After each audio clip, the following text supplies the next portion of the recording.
우리 주님께 감사와 영광의 박수 올려드리겠습니다. 네, 오늘도 잘 오셨습니다. 오늘도 우리가 함께 기도했던 것처럼 정말 주님만 주목하고 바라보는 이 밤이 되었으면 좋겠습니다. 오늘 우리에게 주신 하나님 말씀 사도행전 12장 5절부터 16절까지의 말씀입니다. 사도행전 12장 5절부터 16절까지의 말씀, 저와 여러분 한 절씩 교독하시고 마지막 16절 합독하겠습니다.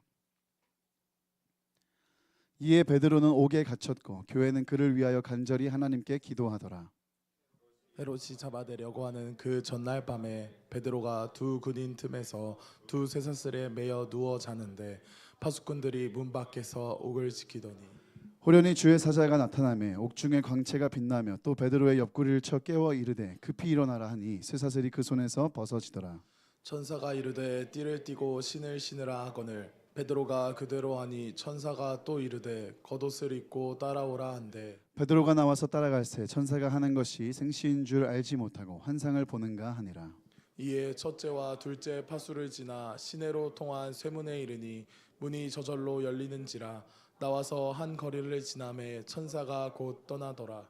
이에 베드로가 정신이 들어 이르되 내가 이제야 참으로 주께서 그의 천사를 보내어 나를 헤롯의 손과 유대 백성의 모든 기대에서 벗어나게 하신 줄 알겠노라 하여 깨닫고 마가라는 요한의 어머니 마리아의 집에 가니 여러 사람이 거기에 모여 기도하고 있더라.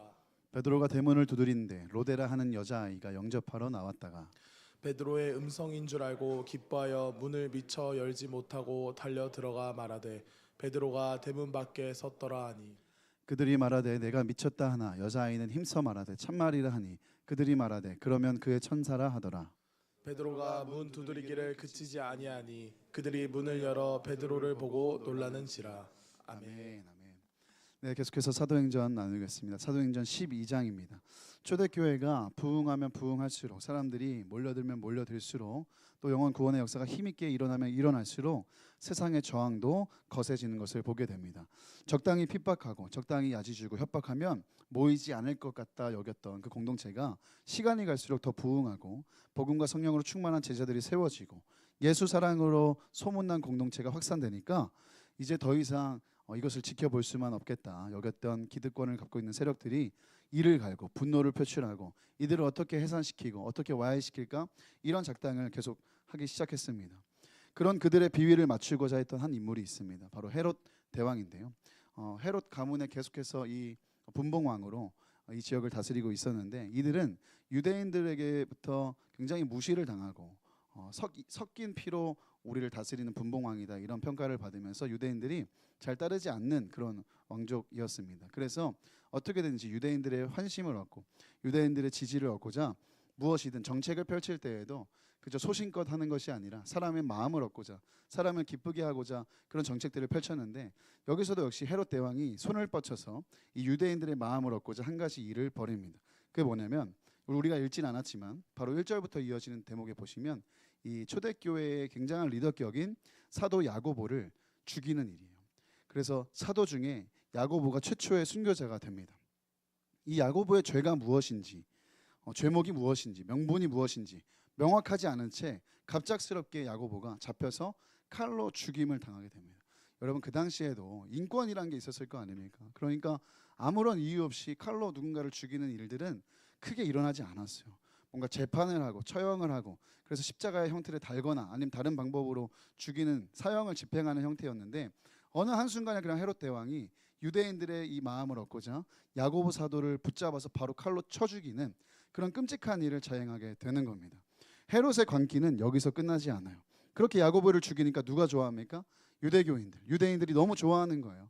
이제 예수 그리스도를 전하는 저들이 죽임을 당하고 저들이 잘못되었다는 걸 보여주니까 이 유대인들이 너무 좋아하는 거예요. 그러니까 신이 나서 헤롯 대왕이 이제는 야고보를 죽였으니까 겁날 게 없잖아요. 초대교회 대표격인 베드로를 잡아서 똑같이 처형하려고 지금 잡아왔습니다. 그 내용이 5절 내용인데요. 그렇게 베드로가 옥에 갇혀서 이제 야고보와 같이 순교의 순간에 서게 된 거예요. 이제 순교가 목전에 있는 그런 장면입니다. 여러분 우리가 이 말씀을 보면서 먼저 생각해 보기를 원하는 건 신앙생활을 하면서 고난이 찾아오고 어려움이 찾아오고 시련이 찾아오는 것을 먼저 이상하게 여기지 말아야 된다는 것입니다. 우리가 우리 삶 속에 믿음 생활을 하다가 안 좋은 일이 찾아오면 우리는 그런 이제 메커니즘 속에 살았으니까 인과응보적으로 생각해요. 내가 뭔가 잘못을 해서, 내가 죄를 지어서 하나님이 나를 벌하시고 징계하시는 거기 때문에 나한테 이런 안 좋은 일이 생겼구나, 이런 생각을 우리가 해버린단 말입니다. 근데 여러분, 물론 그런 경우도 있습니다. 그러나 100%가 다 그런 경우는 아니라는 거예요. 우리가 인과응보적으로 죄악 때문에 나한테 이런 상황이 닥쳤다, 이렇게만 여기지 않아야 됩니다. 왜요? 의인에게도 시험은 찾아와요. 고난은 찾아옵니다. 믿음으로 잘 살고 성령으로 충만해도 고난이 비껴가는 게 아니에요. 여러분, 이렇게 비가 내릴 때 우리가 성령 충만하면 비가 비껴갑니까? 우산이 필요 없이 우리가 그냥 다닐 수 있으면 그런 게 아니에요. 다 맞는 겁니다. 이 어쩔 수 없이 깨어진 세상 속에 깨어진 존재들, 죄성을 가진 사람들이 살아가는 세상 속에서 믿는 사람들도 고난을 받습니다. 성령 충만해도 시험을 당해요. 아니, 오히려 어떤 때에는 잘 살기 때문에, 믿음으로 잘 가고 있기 때문에 더 심한 저항과 고난을 받기도 해요. 여러분, 물놀이 여름에 한 번씩 해보셨을 텐데 아직 안 해보신 분들 늦지 않았으니까 마지막 버스 타시고 8월이 가기 전에 발을 담그시면 좋겠습니다. 어쨌든 세차게 흐르는 계곡이나 우리 강가에 서보신 분들은 아실 거예요. 쉬운 건 뭐예요? 저항이 일어나지 않는 건 뭐예요?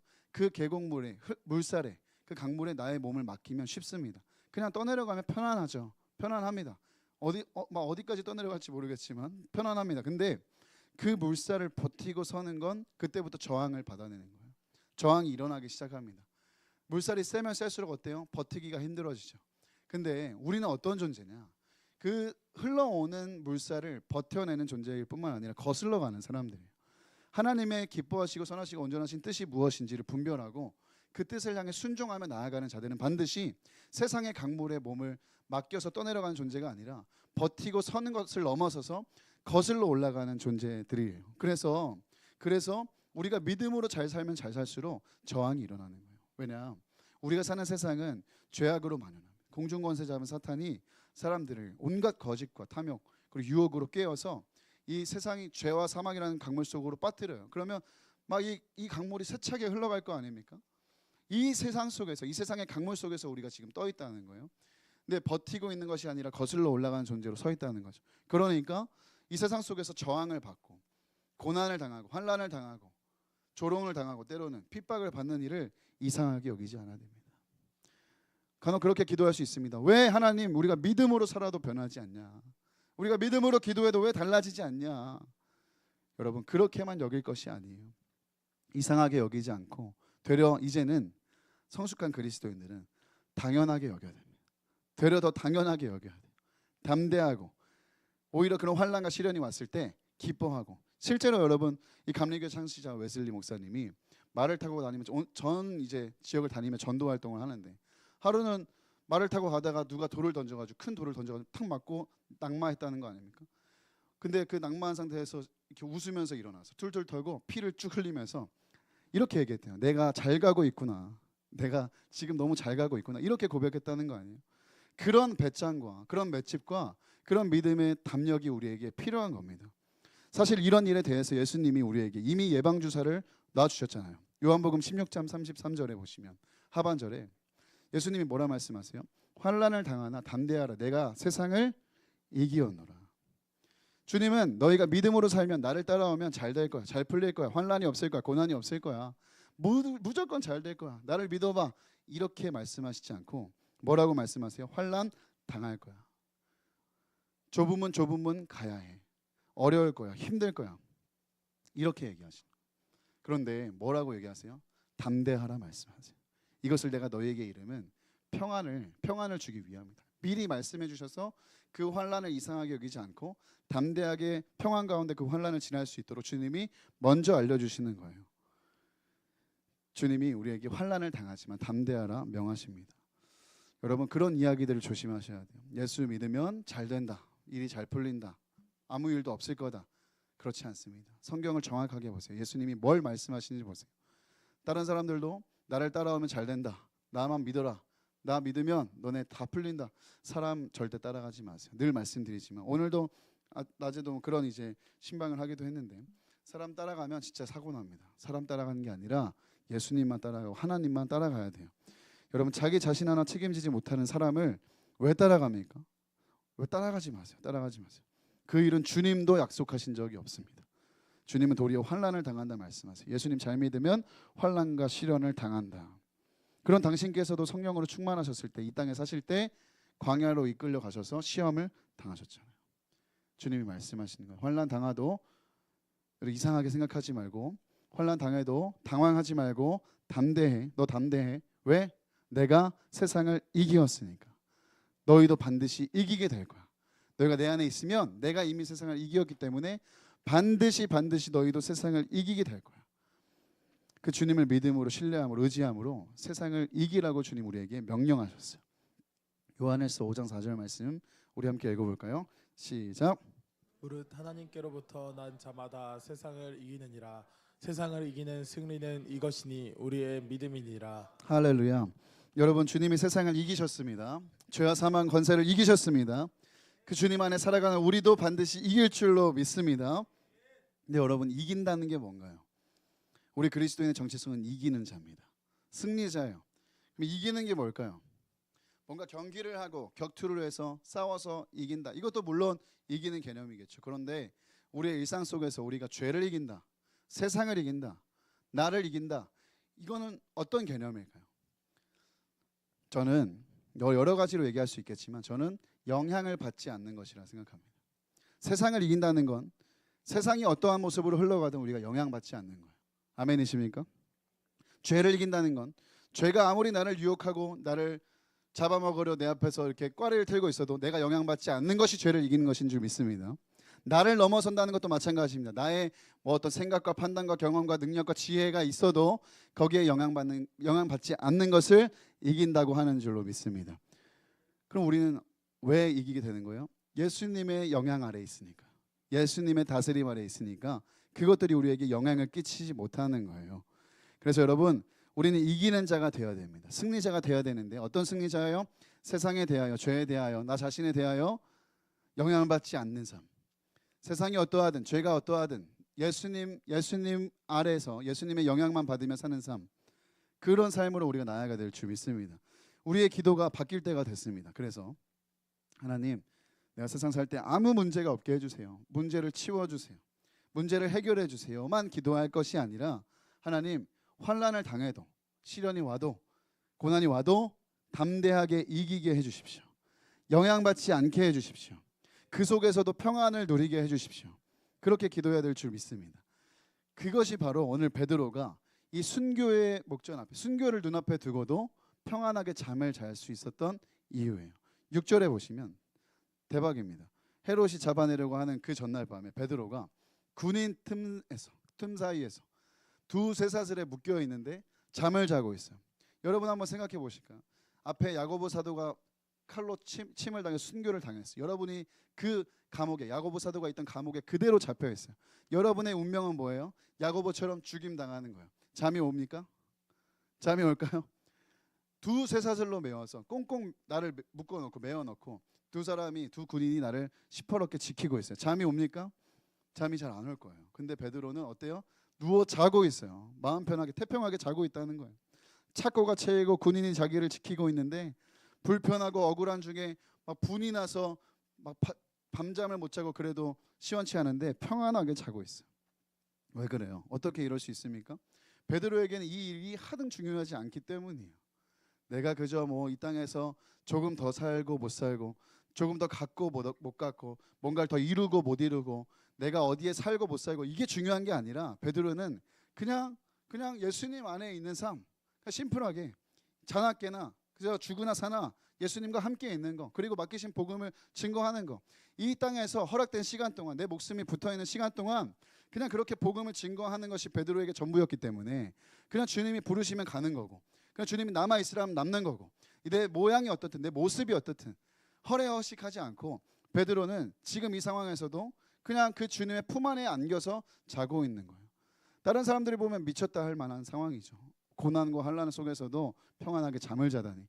근데 베드로는 지금 누구보다 편하게 잠을 자고 있는 거예요. 하나님 품에 안겨 있으니까. 늘 주님 안에 있으니까요. 사랑하는 여러분, 주님 안에서 평안하시길 바랍니다.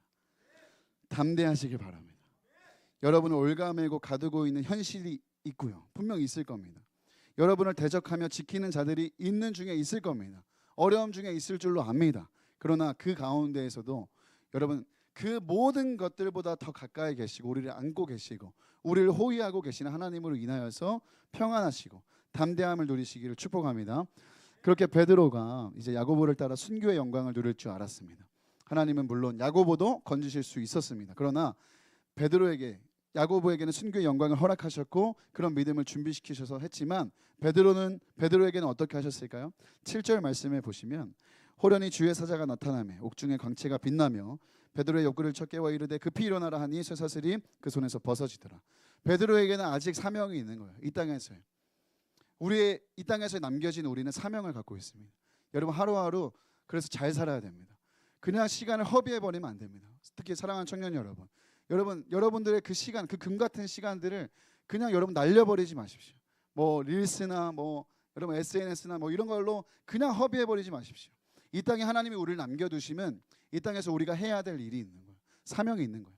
베드로는 사명이 있었어요. 그래서 데려가지 않으시고 그를 건지셨어요. 그를 올가매고 있던 것들을 푸셨습니다. 옥문을 여셨어요. 당시 로마 감옥 중에서도 아주 깊은 곳에 수감되어 있던 베드로를 10절에 있는 것처럼 그래서 베드로가 탈출할 때 첫 번째 초소를 지나고 두 번째 초소를 지나고 또 시내로 통하는 철문까지 지날 때까지 아무도 베드로를 발견하지 못하고 걸림이 되지 못하도록 숨기시고 지키시고 호위하시면서 그 천사가 베드로를 이제 모든 묶임에서 풀어주었습니다. 그래서 베드로가 갑자기 일어난 상황에 자다가 이렇게 갑자기 일어난 거잖아요. 그러니까 꿈인지 생시인지 몰랐다 성경이 얘기하는. 이게 환상인지 생시인지 알지 못하다가 나중에 철문을 딱 열고 시내 밖으로 나와서야 이게 천사가 나를 도운 일이었구나. 하나님이 나를 건지신 일이었구나. 내가 아직 할 일이 있어서 이렇게 하나님 나를 남겨두셨구나.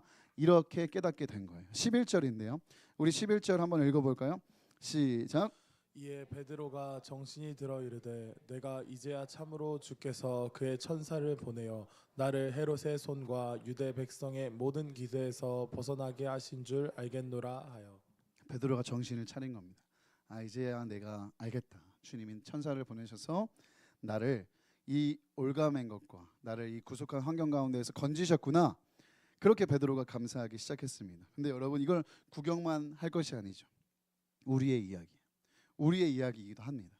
오늘도 믿는 자들에게 동일하게 주시는 은혜예요. 우리가 인지하건 인지하지 못하건 지금도 하나님께서는 당신의 백성들, 자녀들 그리고 믿음으로 사명의 길을 가는 사명자들과 함께하고 계십니다. 천군 천사를 보내셔서 하나님이 돌보시고 지키시고 수호하고 계세요. 믿으십니까? 지금 여러분 천사의 날개 소리가 들리세요? 할렐루야. 우리가 직접 눈으로 보고 직접 귀로 들리진 않지만 여러분 이것은 분명한 사실이에요. 신구약을 떠나서 하나님께서는 지금도 함께하고 계시고 천군 천사들을 통하여서 우리를 지키고 보호하고 인도하고 계신다는 거예요. 그렇기에 우리가 고백할 수 있는 것은 우리가 현실적으로 봤을 땐 최악의 상황이라 말할 수 있겠지만 우리가 믿음의 눈을 들어 고백할 수 있는 것은 뭐예요? 허락하신 지금이 최선이다. 이걸 고백할 수 있는 거예요. 하나님이 그럴 힘이 없어서 이 상황을 해결하시지 않은 게 아닙니다. 얼마든지 해결하실 수 있어요. 이 문제를 치워주실 수 있어요. 그러나 하나님께서 우리에게 주어진 환경 속에서 이뤄가실 일이 있기 때문에 지금의 시련과 환난과 고난도 우리에게 허락된 최선의 시간이라는 것을 믿음으로 고백할 수 있게 되는 것입니다. 신방을 하면서도 우리 지체들과 자주 나누게 되는 것이 이런 부분이에요. 어려움이 있죠. 시련이 있죠. 환난이 있죠. 그러나 우리가 결국에 믿음의 눈을 들어 볼 때 고백할 수 있는 것은 언제나 허락하신 시간이 최선의 시간이라는 거예요. 여러분 하나님의 일은 한두 가지로 정의할 수가 없습니다. 사람만 봐도요. 똑똑한 사람은 한 가지 일을 할 때 이 하나에만 몰두하는 게 아니라 여러 가지를 생각합니다. 이 일을 통하여서 얻게 되어지는 효과들을 생각해요. 기대 효과들을 생각합니다. 하나님은 훨씬 더 우리보다 고차원적인 분이세요.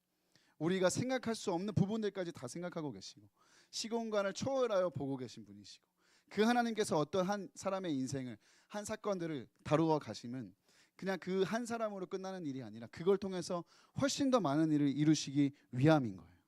그래서 하나님은 천군 천사를 보내셔서 돕기도 하시고 나 개인을 넘어 내가 속한 공동체 관계 나라와 민족 열방을 위한 일을 동시다발적으로 진행하고 계신 거예요. 우리가 해야 되는 것은 무엇입니까? 믿음의 눈을 드는 일이에요. 영적인 시각을 갖는 일이에요. 편협하고 좁은 나의 시각을 내다버리고 하나님의 입장, 하나님의 관점, 그것을 바라볼 수 있는 게 믿음입니다. 그런 하나님의 거시적인 관점에서 믿음으로 나아가는 일. 하나님이 지금도 나와 함께 하시고, 분명한 건 있잖아요. 하나님 지금도 나와 함께 하고 계시다. 천군 천사를 동원하여 나와 동행하고 계시다. 나를 돕고 계시다. 지키고 계시다. 하나님이 약속하신 말씀이니까 그 사실 붙잡고 믿음으로 버티고, 믿음으로 이기고, 믿음으로 승리하는 우리가 되었으면 좋겠습니다. 이것이 분명하게 믿어지면요, 어렵고 힘든 고난의 시련도 현실적으로 우리가 사람의 눈으로만 보면 어렵게만 느껴지고 절망스럽게만 느껴지지만, 확실한 하나님의 약속을 다시 우리가 확인하고, 하나님 살아계시지, 하나님 날 사랑하시지, 하나님 날 지키고 계시지, 천군 천사를 동원하여 지금도 나를 호위하고 계시지, 이게 믿어지면 그 일이 괴롭게만 느껴질 것이 아니라 버틸 힘이 생기는 거예요. 뚫어내고 돌파할 힘이 생기는 거예요. 여러분, 어렵게만, 환난과 시련을 이상하게 여기고 어렵게만 지나지 마시고 은혜로 받게 되시기를 간절히 축복합니다. 여러분의 눈이 열려 보게 되기를 원해요. 지난 주일에 우리가 열왕기하 7장을 나누었지만 그 6장에 보면 제가 여러분과 자주 나누었던 엘리사의 기도가 나옵니다. 그죠? 이 열왕기하 6장 16절과 17절 말씀을 먼저 한번 읽어보겠습니다. 시작. 대답하되 두려워하지 말라. 우리가 함께한 자가 그들과 함께한 자보다 많으니라 하고, 기도하여 이르되 여호와여 원하건대 그의 눈을 열어서 보게 하옵소서 하니, 여호와께서 그 청년의 눈을 여심해 그가 보니 불말과 불병거가 산에 가득하여 엘리사를 둘렀더라. 사실 이전의 말씀을 보면 이미 그 사마리아 군대가 포위하기도 전에 이미 하나님의 불말과 불병거가 그들을, 아람 군대를 포위하고 있었어요. 엘리사의 종은 현실적인 눈으로 볼 수밖에 없었으니까, 하나님 이게 뭡니까? 하나님 큰일 났습니다. 엘리사 깨우면서 얘기하는 거예요. 우리가 지금 포위당했습니다. 죽게 생겼습니다. 그렇게 두려워만 하고 있을 때 엘리사가 두려워하지 말라 이렇게 이야기하죠. 믿음의 눈으로 엘리사는 보고 있었던 거예요. 불말과 불병거가 이들을 포위하고 있던 것을. 그래서 엘리사가 이 종을 위해, 이 청년을 위해 기도하지 않습니까? 눈을 열어 보게 하옵소서. 하나님, 눈을 열어 보게 하옵소서. 지금 하나님이 어떤 일을 행하고 계신지를 보게 하옵소서. 그 청년이 딱 보니까 그 사실을 보게 된 거예요. 실제로 주님이 청년의 눈을 열어주시니까 큰일 난 게 누굽니까? 현실적으로 봤을 땐 내가 큰일 난 줄 알았고 우리가 큰일 난 줄 알았는데, 진짜 큰일 난 건 아람이었어요. 아람 군대였어요. 여러분, 누가 두려워해야 됩니까? 하나님을 믿고 의지하는 우리가 두려워해야 되는 게 아닙니다. 우리가 큰일 난 게 아니에요. 하나님의 자녀들을, 당신의 백성들을 핍박하고 대적하는 이들이 두려워해야 되는 일입니다. 담임 목사님께서 요즘 스가랴 강의를 해주시면서 계속 그 눈동자를 찌르는 이야기를 해주시잖아요. 네, 하나님의 눈동자를 건드는 그 대적들이 두려워해야지 우리가 두려워할 이유가 없다라는 거예요. 여러분, 갚으시는 하나님께서 이미 일하고 계신 줄을 믿습니다. 베드로를 이끌어 모든 묶임에서 풀었던 이 천사의 동행이, 천군 천사의 동행이 오늘 우리에게도 동일하게 임하고 있는 줄 믿습니다. 그러니까 여러분, 평안하십시오. 담대하십시오. 오늘도 우리 청년들의 눈을 여셔서 하나님이 이 사실이 믿어지게 하시는 은혜가 있기를 예수님의 이름으로 축복합니다. 끝으로 여러분, 정말 기도했다면 믿어야 됩니다. 따라해 볼까요? 기도했다면 믿어야 된다. 여러분, 기도하면서도 의심하면 어떻게 해야 됩니까? 나의 기도에도 내가 확신이 없으면 어떻게 됩니까? 이제 풀려난 베드로가 자신을 위해 걱정하며 간절히 기도하고 있는 무리를 찾아갑니다. 마리아의 집을 향해 막 갑니다. 그런데 어처구니 없는 일이 일어나는 거예요. 왜냐면 풀려난 베드로가 이제 가가지고 문을 두드렸습니다. 로데라는 여자아이가 총총총 와가지고 베드로를 확인하고 깜짝 놀라서, 지금 베드로를 위해서 뜨겁게 철야기도 하고 있는데, 다 같이 모여서 이그나이트 하고 있는데 베드로가 딱 문 앞에 와서 두드리는 거예요. 그러니까 로데라는 여자아이가 깜짝 놀라서 기뻐가지고 막 가가지고 지금 베드로가 왔다고 막 기도하고 있는 사람들 막 이렇게 붙들고 얘기해요. 전도사님 기도하고, 지금 이재림 전도사님 붙들고 로데가 막 베드로 왔다는데 뭐라 그러는 거예요? 쓸데없는 소리 하지 말라. 정신 차리라고. 너 미쳤냐고. 실제로 미쳤냐고 이렇게까지 얘기해요. 여러분, 어이없는 일이 일어난 거죠. 근데 계속 로데가, 아니 진짜 맞다. 베드로가 지금 문 앞에 서 있다니까.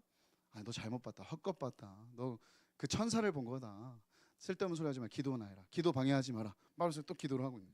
다시 기도하려는데 누가 진짜 계속 문을 두드리는 소리가 들리기 시작한 거예요. 사람들이 나가 보니까 그때까지도, 나가서 직접 베드로를 보기까지도 몰랐던 거예요. 믿기지 않았던 거예요. 전혀 상상을 안 했던 일이 있었던 거예요. 그래서 16절에 보면 이들의 반응이 어떻습니까? 기도해서 베드로가 왔다 그러면 가가지고 와 반갑게 맞이하고 드디어 하나님이 이 일을 이루어 주셨구나 맞이하면 되는데 16절에 보면 이들이 깜짝 놀라요.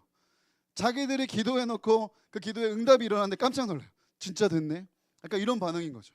진짜 하나님 풀어주셨네. 여러분 근데 이 일이, 이 우스꽝스러운 일이 우리의 신앙생활 속에서 얼마나 많이 일어나는지 몰라요. 기도했잖아요, 여러분. 기도했잖아요, 그죠? 그럼 하나님이 이루어 주시면 감사합니다, 하나님. 하나님 우리의 기도를 들어주셔서 감사합니다 하면 되는데, 오 진짜 됐네. 하나님 이루어 주실 줄 몰랐네. 깜짝 놀라는 일들이 일어나는 거예요. 기도하면서도 불가능하다 여기고, 기도하면서도 의심하고, 기도하면서도 아무런 믿음 없이 기도하기 때문에 그런 겁니다. 그래서 알아보지도 못하고 깜짝 놀라는 일들까지 일어나는 거예요. 사랑하는 여러분, 여러분 간절하게 또 뜨겁게 여러분 기도하고 있는 문제들 있잖아요. 얼마나 오랜 시간 동안 여러분 끈질기게 붙들고 기도하고 있습니까? 근데 여러분 한번 점검해 보십시오. 그 기도가 이제 습관처럼 돼서 그냥 형식처럼 돼서 그냥 모양만 남아있는 기도는 아닌지, 정말 내가 믿음을 사용해서 기도하고 있는지, 기도하면서도 이 일이 정말 이루어질까, 하나님이 이루어 주실까 라는 마음의 의심을 갖고 기도할 때가 없는지. 여러분 옛날에 한 찬양의 가사처럼 기도할 수 있는데 왜 걱정하십니까? 기도할 수 있는데 왜 염려하십니까? 기도할 수 있는데 왜 실망하십니까? 기도하면서 왜 방황하십니까? 이 이야기가 우리의 이야기가 되지 않도록 해야 됩니다. 우리가 기도를 가볍게 여기지 않기를 원합니다. 아무런 감흥 없이 기도하지 않기를 원합니다. 한마디를 뱉어도 믿음으로 뱉을 수 있는 기도. 하나님은 우리의 작은 신음소리 하나도 놓치지 않을 정도로 우리의 기도에 귀를 기울이고 계십니다. 우리의 기도에 응답할 준비를 하고 계십니다. 그 하나님을 향하여, 분명한 믿음의 대상을 향하여 기도해야 됩니다. 믿음으로 기도해야 되는 거예요.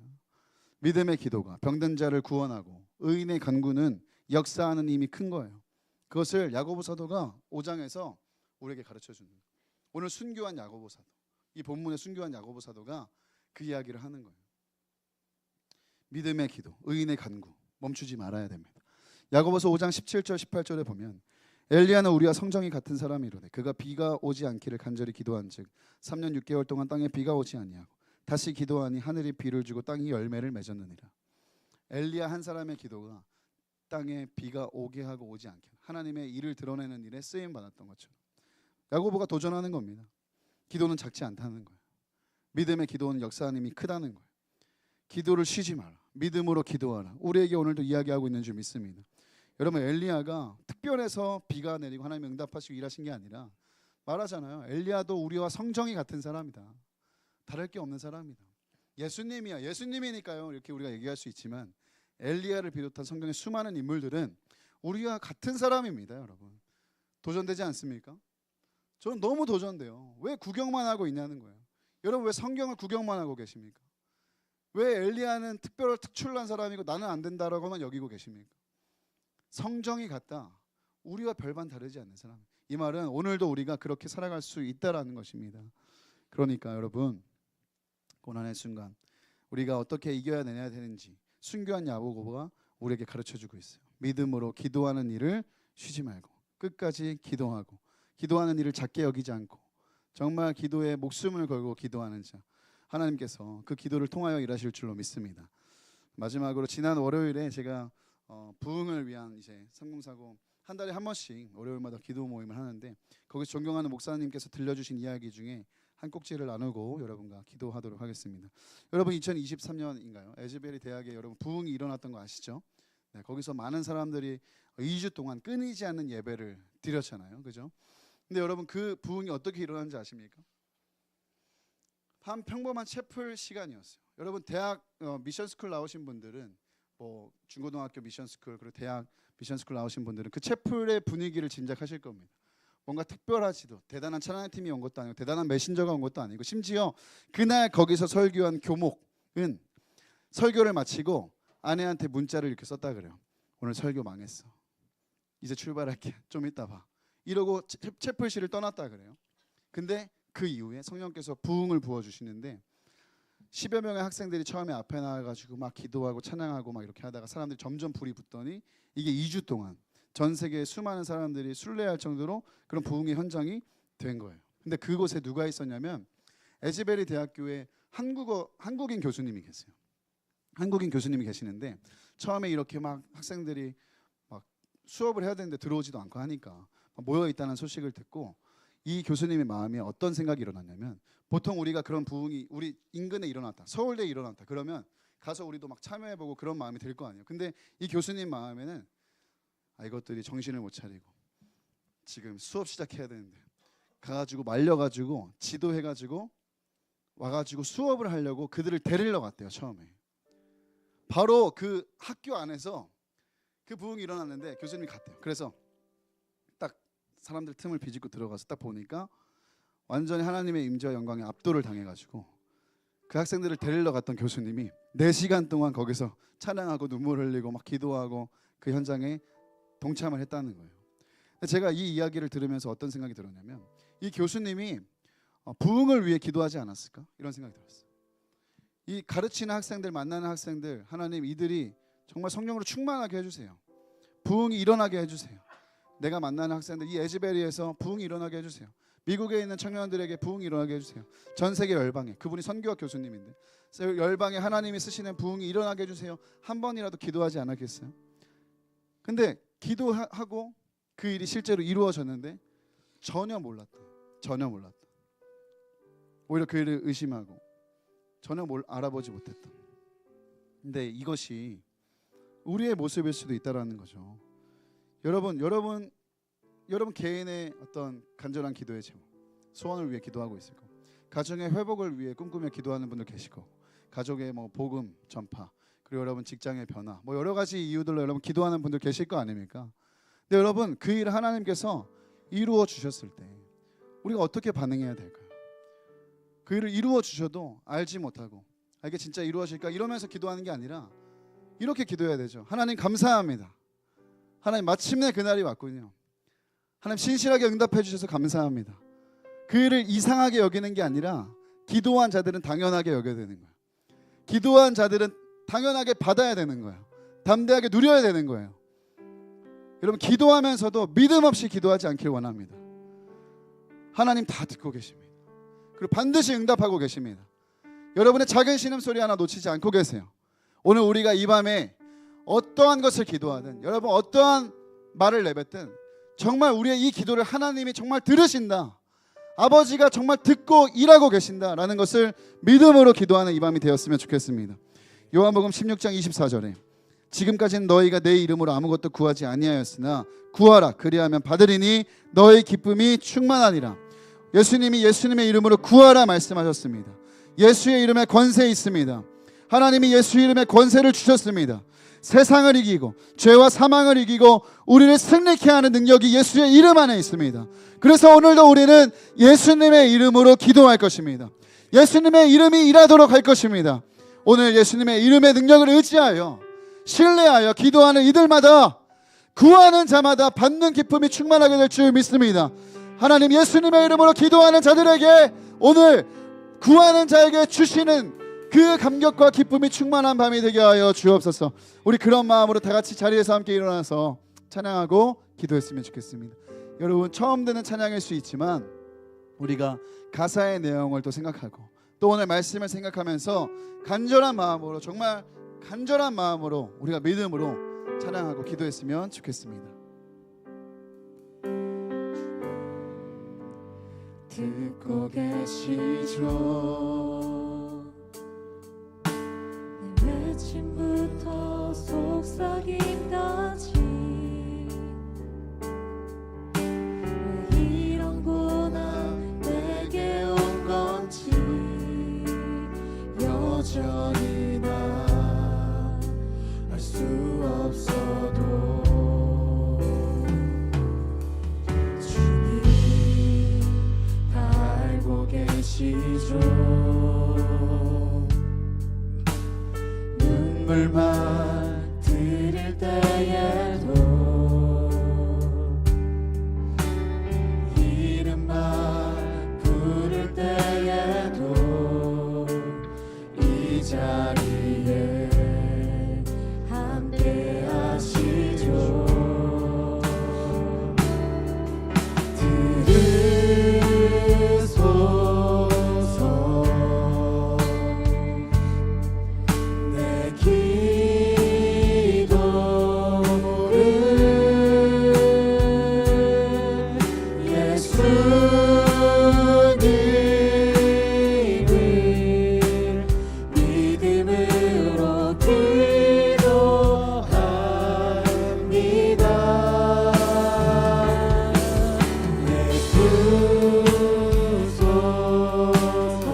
우리 다시 한번 처음부터 찬양했으면 좋겠습니다. 주님 듣고 계시죠. 외침부터 속삭이까지 이런 고난 내게 온 건지 여전히 알 수 없어도 주님 알고 계시죠. 눈물만 드릴 때에도 이름만 부를 때에도 이 자리에 우리와 함께 하시는 주님 앞에 우리 간구하며 고백합니다. 들으소서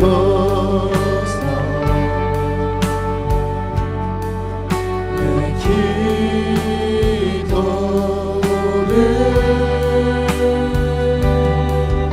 예수님을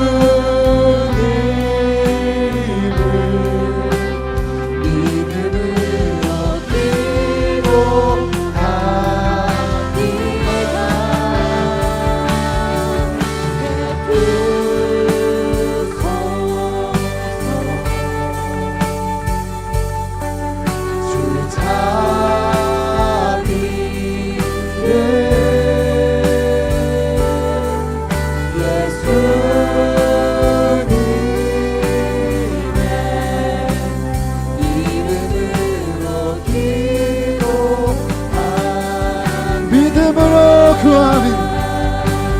믿음으로 구하는 주의 뜻 이루어지니 예수 이름 의지하여 기도합니다.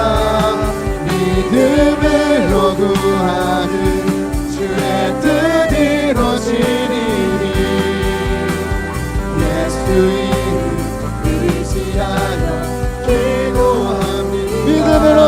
믿음으로 구하는 주의 뜻 이루어지니 예수 이름 의지하여 믿음으로 구하는 주의 뜻 이루어지니 예수 이름 의지하여 기도합니다. 들으소서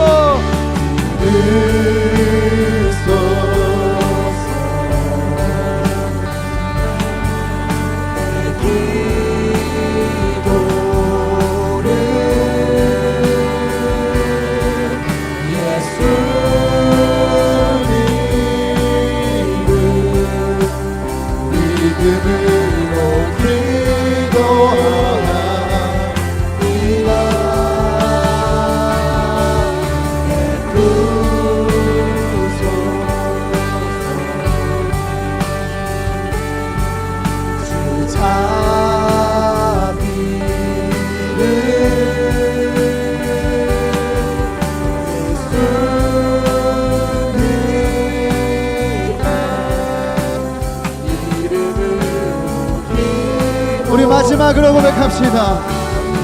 들으소서 들으소서 주님 들으소서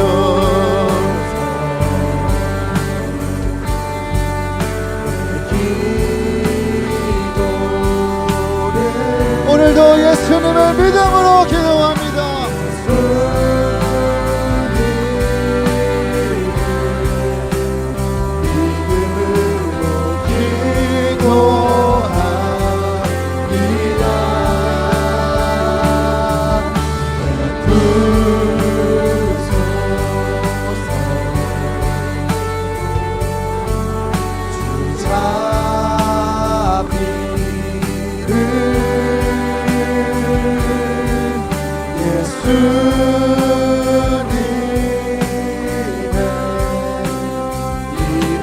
이름으로 기도합니다.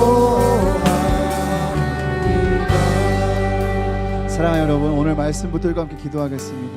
여러분, 우리가 오늘 말씀을 통해서 이상히 여기지 말아야 할 두 가지를 보았습니다. 첫 번째는 믿음으로 사는 우리에게 오는 환난을 이상히 여기지 말아야 합니다. 두 번째는 우리의 기도에 응답하셔서 이루어주신 하나님의 일하심에 대해 이상히 여기지 않아야 합니다.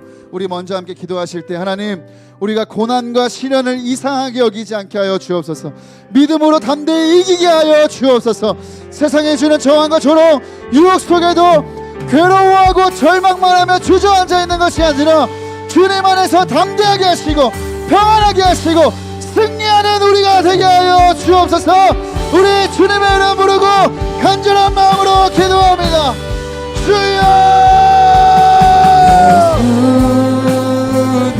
사랑하시는 아버지 하나님, 하나님 오늘도 아버지 우리가 믿음으로 삶을 만드는 시련과 환난과 어려움과 고난 속에서 하나님 세상에서 만나는 아버지 우리의 수많은 시련과 하나님 어렵들 앞에서 하나님 우리가 이를 어렵게 여기고 하나님 이상하게 여기고 우리가 이를 당황하고 하나님 환난과 시련에 절망만 하고 낙심만 하고 하나님 주저만 앉아있는 것이 아니라 하나님이 이 세상의 강물 속에서 하나님의 선하시고 기뻐하시고 오늘신 뜻이 무엇인지 분명하는 우리는 아버지 믿음으로 살아가는 우리는 하나님 저항과 고난과 환난을 이상히 여기고 피하려고만 하고 두려워하는 것이 아니라 담대하게 맞설 수 있는 용기를 주시고 아버지 이미 세상을 이겼다고 우리에게 담대하라고 우리에게 평안하라고 말씀하시는 주님 안에서 아버지의 환난과 시련 속에서 죽음이 내 눈앞에 있는 상황이라 할지라도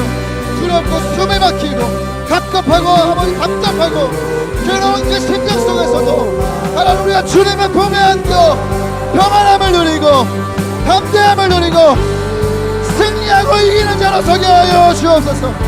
오 주님, 시련과 문제가 없기만을 기도하지 않게 하시고 어려운 상황 속에서도 하나님의 임재 안에 거하며 하나님의 품속에 거하는 연습을 하는 우리가 되게 하여 주옵소서.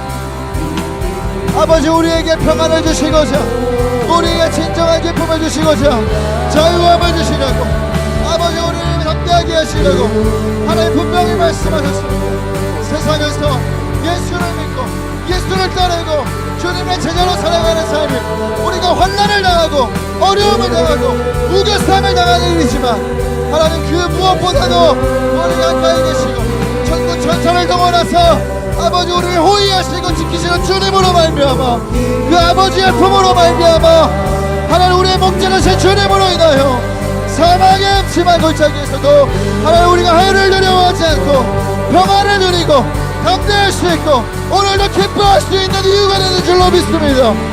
세상을 이기게 하여 주십시오. 세상을 이기게 하여 주십시오. 죄를 이기게 하여 주십시오. 죄의 영향에서 벗어나게 하여 주십시오.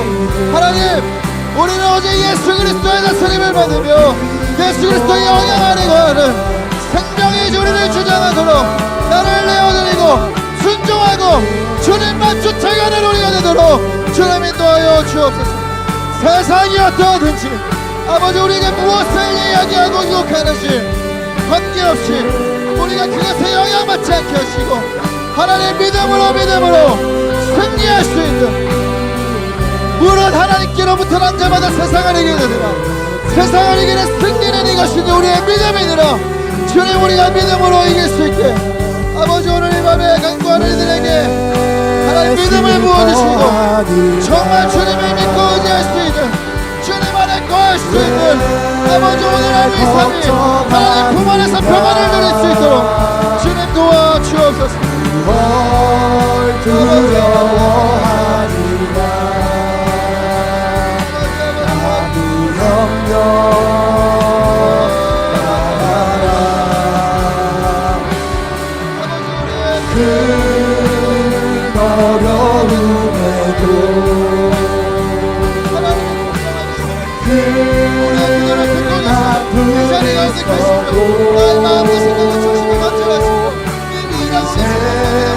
아무 걱정하지 마.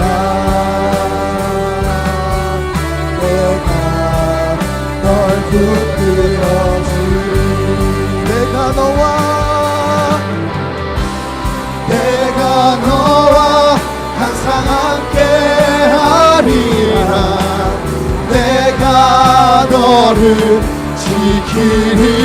지키리라. 실망치 말고 나를 보아라. 너의 하나님. 왜 슬퍼하느냐, 왜 슬퍼하느냐, 왜 걱정하느냐, 뭘 두려워하느냐. 그 염려 마마라. 그 어려움에도 그 아픔이 있어도 이제 아무 걱정하지 마. 내가 널 붙들어주리. 내가 너와 항상 함께 하리라. 내가 너를 지키리라. 실망치 말고 나를 보아라. 나는 너의 하나님. 우리 주님의 약속을 믿으며 고백합시다. 내가 너와 항상 함께 하리라. 내가 너와 항상 함께 하리라. 내가 반드시 너를 지켜주리라. 아멘 아멘. 실망치 말고 나를 보아라. 우리의 호의하신 하나님, 우리를 돌보신 하나님을 지하며 다시 고백합니다. 내가 너와 항상 함께 하리라. 내가 너를 지키리라. 실망치 말고 나를 보아라. 너의 하나님. 우리 마지막으로 기도하겠습니다. 여러분, 우리가 믿음의 눈을 들어 주의 역사를 보기 원합니다. 지금도 함께 하신 하나님, 주의 천군 천사를 동원하사 나를 호위하신 하나님을 볼 수 있는 이 밤이 되기를 원합니다. 하나님, 나의 환경과 나의 문제와 나의 어려움을 바라보지 않게 하시고 나와 지금도 함께 하신 하나님을 보는 눈이 열리는 이 밤이 되게 하여 주옵소서. 또한 기도했다면, 우리가 믿음으로 기도했다면 정말 하나님을 신뢰하며 반응하게 하여 주옵소서. 우리 안에 있는 모든 의심이 떠나가게 하시고 응답을 이상히 여기는 것이 아니라 기도했다면 믿음과 감사함으로 하나님의 일하심을 기대하고 받는 우리가 되게 하여 주옵소서. 우리 마지막으로 주님의 이름 3번 부르고 자유롭게 기도하고 돌아가시겠습니다. 주여, 주여, 주여. 살아계신 아버지 하나님, 하나님, 우리가 사랑만 바라보며 살지 않게 하시고 이 땅만 바라보며 살지 않게 하시고 우리가 믿음의 눈을 들어 하늘을 바라보며 우리와 동행하시는 아버지 하나님의 손길을 느끼며 하나님, 우리의 천군 천사를 호위하시고 이끄시고 오늘도 이끄시는 하나님을 바라볼 수 있는 이 밤이 되기를 원합니다. 하나님, 사랑하는 청년들, 아버지 엘리사의 기도를 통하여 종의 눈이 열린 것처럼 하나님, 오늘 이 밤에 눈이 열리게 하여 주십시오. 눈을 열어 저들을 보게 하여 주십시오. 불만과 불변화가 하나님의 역사가, 하나님의 일하신다는 도우시는 손길이 우리 삶에 이미 일하고 있음을, 이미 하나님의 역사하고 있음을 보는 이 밤이 되게 하여 주옵소서. 그것이 우리가 기도를 하면서도 의심하며 기도하고 믿음 없이 기도하고 아무런 감흥 없이 기도하고 형식적으로 기도하지 않기를 원합니다. 한마디를 드려도 한 단어를 뱉어도 하나님이 나의 기도를 듣고 계시다는 것을 분명하게 믿음으로 나의 작은 심을 하나 놓치지 않으시는 하시고 역사하실 것을 믿음으로 기도하는 이 밤이 되게 하여 주옵소서. 하나님 믿음의 눈이 열리게 하여 주십시오. 영적인 눈이 열리게 하여 주십시오. 하나님이 우리를 호위하고 계시며 하나님 이미 선행하고 계시고 하나님 이미 역사하고 계시다는 것을 믿음으로 볼 수 있도록 하나님 사랑하는 청년들의 믿음의 눈을 열어 주옵소서. 엘리사의 기도를 통하여 종의 눈이 열린 것처럼 우리 사랑하는 아버지의 청년들의 눈이 열리게 하여 주시기를 원합니다. 이미 우리를 지키시고 우리가 미처 그 사실을 알기도 전에 일하시고 우리의 모든 착고를 푸시고 옥불을 하시고 우리를 건지시고 치유하시고 우리를 풀어주실 주.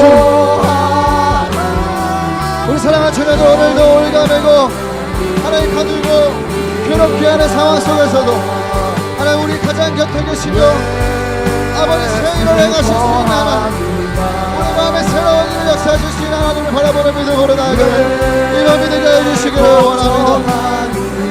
하나님 우리가 기도하면서도 의심하고 기도하면서도 걱정하고 기도하면서도 하나님 믿지 못하여 날마다 불안과 두려움 속에 살아가고 있다면 하나님 기도하면서도 방황하고 있는 자가 있다면 오늘 이 밤 우리의 기도를 가르치시고 인도하여 주시고 믿음으로 기도할 수 있도록 도와주셨습니다. 하나님 우리의 기도에 응답하신 하나님의 역사를 경험하게 하고 전혀 이상하지 않고 전혀 이상하지 않게 하시고 감사하게 바라보며 감사와 찬양을 올려드리며 하나님께 모든 영광을 드리며 나아가는 우리 사랑하는 자녀들을 섬기는 수 있도록 인도해 주시기를 원합니다. 아버지 우리 마음에 하나님이 일하실 수 없도록 힘을 단단하게 만들어주시고 아버지 모든 관절과 신경과 아버지 우리의 모든 관심과 하나님의 제한되는 우리의 마음들과 우리의 모든 교만들이 깨어지게 하시고 이거 하나님을 새롭게 하시고 우리에게 새 일을 행하여 주시고 우리가 속한 모든 가정들마다 하나님 직장과 학교와 아버지 우리가 만나는 사람들마다 아버지 나라와 민족과 열방에 이르기까지 하나님께서 이미 선행하신 하나님께서 열어주시고 보여주시는 것들을 같이 붙들고 기도할 수 있는 밤이 되게 하여 주시고 성령이 우리 가운데 임하시며 하나님 우리 가운데 성령께서 임하시며 하나님 저희는 이상을 볼 것이라 말씀하셨습니다. 비전을 보여주십시오. 하나님 이상을 보게 하여 주십시오. 성령님 저들의 눈을 여서 다양한 길을 알려주시고 하나님 진로의 문제로 하나님 미래에 대한 불안과 두려움을 걱정하고 있는 자녀들이 있다면 아버지 오늘 이 밤에 저들의 눈을 아버지 사로잡아주셔서 하나님 비전을 열어주시고 그 방향을 보게 하시고 하나님을 사랑하는 자녀들 아버지 정결하고 거룩한 주의 말씀으로 저들을 살아갈 수 있는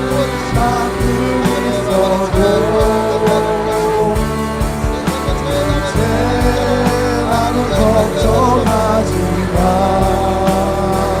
하나님께로부터 남자를 아버지 널 붙들어주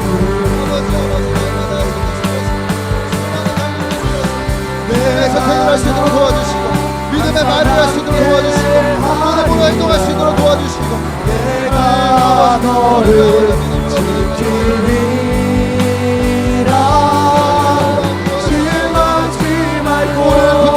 하나님을 바라볼 수 있게 하여 주옵소서. 두려워 말라 놀라지 말라 내가 너와 내가 너와 참으로 나의 의로운 너를 손으로 나를 붙들어 주리라. 내가 아버지 말씀하셨습니다. 너는 내게 들어주고 내가 내게 받아들여 내가 아직보다 뜨거운 미라들을 보이리라 말씀하셨습니다. 주의 말씀을 알려주실 주 믿습니다.